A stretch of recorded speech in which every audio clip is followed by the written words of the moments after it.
हाकिम साहेब नमस्कार नमस्कार नमस्कार नमस्कार। बड़ा घमायल देखे तारी हाकिम साहेब। एने कारी आजू नगर पालिका न गेली है का आ देखे तारी सरकारियों गड़िया नहीं खिले ले कलिया के भरत चौक के चाय दुकान और ने तो लगा दिली है। अब कथी लगली पहुँचावे बुझाई तो अपने के थाहे नहीं खे।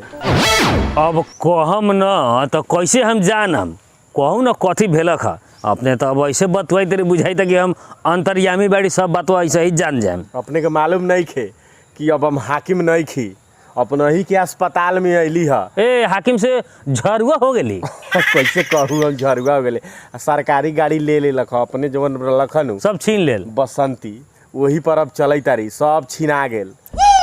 अब यही खटारा से काम चलावे के पड़ी तो का करूँ।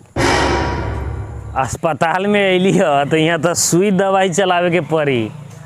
भुलाइल उलाइल नहीं खी हाकिम के चक्कर में आखिर यो भूला गेल बाड़ी। तैका तो यादे बा पूरा भुलायल नहीं खी। अब 2-4 महीना करम तो सब सीखिए ले हम आइए जाई करे। काम तो कहियो करबे न कैली सब दिन तो नेतैती कैली आ कई तरीके का नईखी भुलाल तेके तेके याद बा। काम कैले रहती तब न भुलाईती सब दिन तक कहलिया के भरत चौक चाय पीबे के ढिलाई करके होकर शिकायत कैली। चाय के दुकानों पर रही अपने बुझाए कि सब दिन अपना ही हाकिम रहम। लेकिन अब पढ़ गेली आज चक्कर में।